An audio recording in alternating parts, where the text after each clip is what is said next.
बिस्मिल्लाहिर्रहमानिर्रहीम, अस्सलाम वालेकुम। आज की इस वीडियो में हम चैप्टर नंबर 18 रेडियो एक्टिविटी के SLO 1841 को एक्सप्लेन करेंगे। SLO कह रहा है describe that radio active emission occur randomly over space and time. Previous lectures के अंदर जब हमने रेडियो एक्टिविटी की डेफिनेशन और प्रोसेस को समझा था, उस वक्त हमने रेडियो एक्टिविटी के साथ एक वर्ड यूज़ किया था दैट इज़ स्पॉन्टेनियस। और इसी SLO के अंदर हम एक और चीज़ एक्सप्लेन करेंगे कि radioactivity is spontaneous as well as a random process.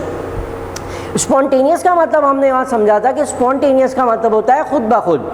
Radio activity का प्रोसेस किसी भी फैक्टर पर डिपेंड नहीं करता। लाइक रेडियो एक्टिविटी के अंदर एक अनस्टेबल न्यूक्लियस अपने अंदर से अल्फ़ा, बीटा और गामा रेडिएशन एमिट करके अपने आप को स्टेबल करने की कोशिश करता है। और ये जो प्रोसेस है सिर्फ और सिर्फ डिपेंड करता है कि उस न्यूक्लियस का एटॉमिक नंबर और प्रोटॉन नंबर 82 से ज़्यादा हो।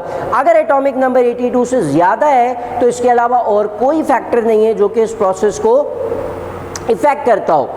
तो it's mean this is spontaneous process. अगर हम टेम्परेचर, प्रेशर और या किसी और फैक्टर को चेंज करके इंक्रीज़ या डिक्रीज़ करके इस फैक्टर को हम इस प्रोसेस को हम जो है वो वेरी नहीं कर सकते। It's mean radio activity is a spontaneous process.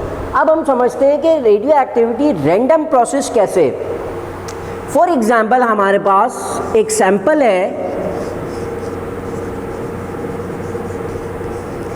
Sample है हमारे पास एक रेडियो एक्टिव एलिमेंट का, और इस सैंपल के अंदर लेट सपोज हमारे पास 1000 एटम्स मौजूद हैं।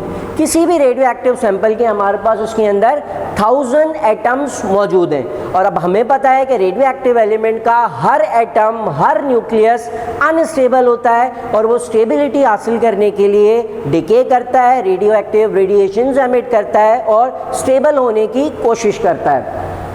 तो अब इस सैंपल के अंदर मौजूद हर 1000 एटम्स अनस्टेबल हैं। हर 1000 एटम्स के जो न्यूक्लियस हैं वो अपने अंदर से रेडिएशंस एमिट करके स्टेबल होने की कोशिश करते हैं। अब यहाँ जितने भी 1000 एटम्स मौजूद हैं वो तमाम एटम्स के बारे में एक चीज़ हमें कंफर्म पता है, और वो ये कि हर एटम जो है वो हर एटम का न्यूक्लियस अनस्टेबल है और उसको स्टेबिलिटी गेन करने के लिए अपने अंदर से रेडिएशंस एमिट करनी है या डिके करना है, और जिसके बाद वो डॉटर न्यूक्लियस के अंदर कन्वर्ट होके स्टेबिलिटी हासिल करेगा।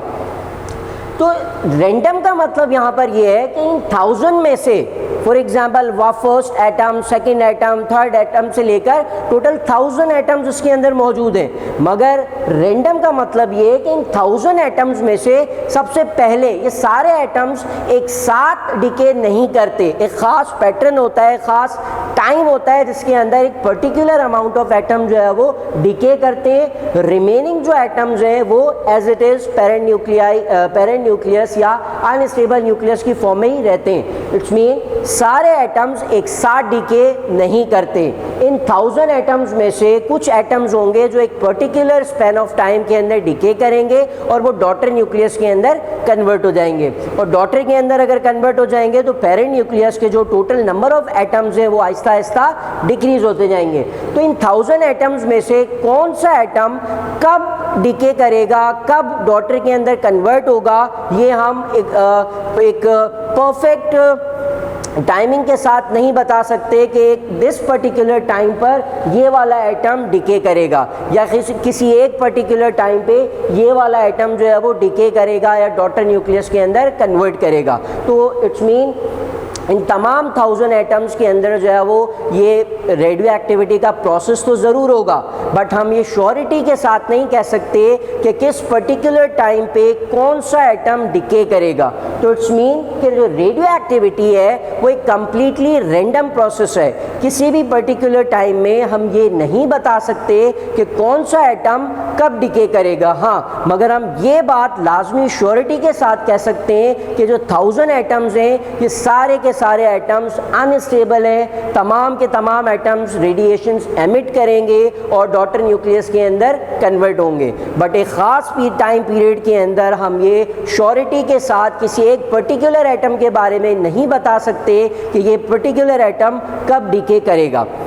तो ये था आज का SLO हमारा, जिसमें हमने रेडियो एक्टिविटी के लिए ख़ास टर्म जो कि रैंडम है, कि प्रोसेस जो है वो रैंडम होता है ओवर स्पेस एंड टाइम, जिसको हमने एक एग्जांपल के साथ एक्सप्लेन किया। इंशाल्लाह आने वाली वीडियोस के अंदर इसी टॉपिक से रिलेटेड फर्दर जो फिनोमेनाज हैं उसको हम डिस्कस करेंगे। Thank you very much.